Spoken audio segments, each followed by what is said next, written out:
Ano bang magandang breed ng baboy? Ang pang-inahin o pang-fattening? So yung malaman? Tara, pakinggan nyo ako.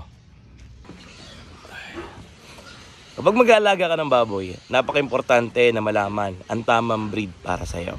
Para naman na hindi ka malugi at makuha mo yung resulta na gusto mo. Kapag ang breed mo ay hindi pang-inahin at ginawa mong inahin, posibleng mahirapang manganak yan. Matagal makanak, mahirapang maglandi, at mahirapang magkagatas. Kung pipili ka ng pang-inahin, dapat marunong kang tumingin. Unang-una dyan, dapat mayroong mahabang katawan, dapat naaayon ng timbang sa edad. Na-explain ko na yan sa isang vlog ko, balikan nyo na lang. Meron tayong tinatawag na F1. Ang F1 ay kombinasyon ng pure breed large white at pure breed landrace. Kung gusto mo mapanatili ang magandang kombinasyon nito, syempre, papakastahan mo ulit yung anak nito sa pure breed large white o landrace. At kapag nanganak ito ay tinatawag na F2 o second generation. Sa mga malalaking farm, F2 na yung pinakamababang klase na pwedeng gawing inahin. Bakit? Bumababa kasi ang potensyal na magkaroon ng madaming anak, ang F2. Kumbaga, ang F1 approximately magkakaroon siya ng 14 na anak. Ang F2 hanggang 12 hanggang 13 na lang. Ito ay ginagawang fattening ng mga malalaking farm. Pero kung backyard ka naman, kagaya ko, kagaya namin, maganda na rin itong pang-inahin.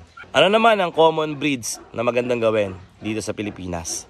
Pinaka-common na dito ay ang large white or Yorkshire. Ang lahi nila ay may pinakamataas na estrogenic characteristic. Yun yung mataas sa hormone ng nanay o babaeng baboy. Kapag mataas ang estrogen, natural, malaking baboy sila.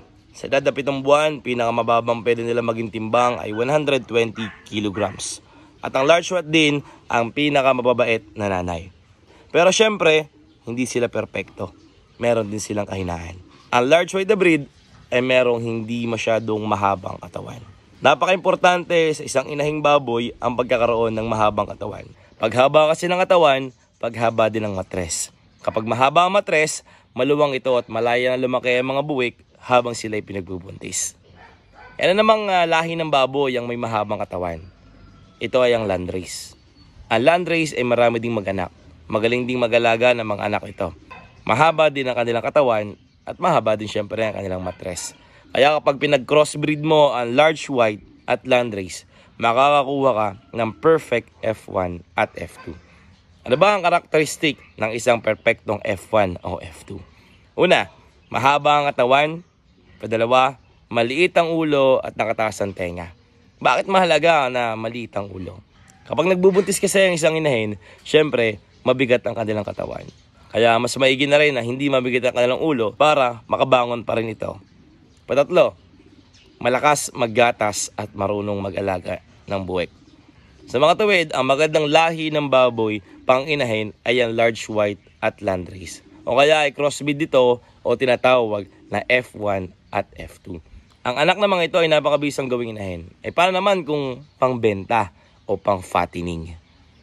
Ang hanap ng mga buyer natin kapag syempre pang-fattener ay hindi naman yung malakas maggatas. Hindi rin yung malakas hindi rin maalaga sa mga buwik. Hindi rin yung madami mag-anak. Ang hinahanap nila ay magandang kalidad ng karne.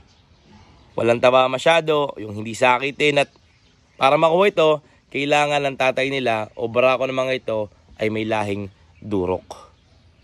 Sila talaga ay para sa palakihing baboy at hindi pang inahin. Bakit hindi pwedeng gawing inahin ang lahing durok? Kasi hindi sila malakas maggatas. Hindi rin mabait na nanay at hindi marunong mag-alaga ng kanilang mga buwik. At hindi rin sila madaming mag-anak. Ang mga anak ng durok ay pangbenta lang talaga. Kaya magandang kombinasyon pang fattener ay F2 at durok na tatay. Para mga anak nila ay mabilis lumaki, mabilis mag-convert ng feeds para maging karne, maganda ang karne, mamula-mula ang karne at hindi matubig. Hindi sakitin din ng mga baboy. Nagsisimula pa lang din kami magpaganda pa ng lahi ng baboy. Umadika kami ng isang F1 para naman mas quality pa ang mga baboy na may lalabas namin.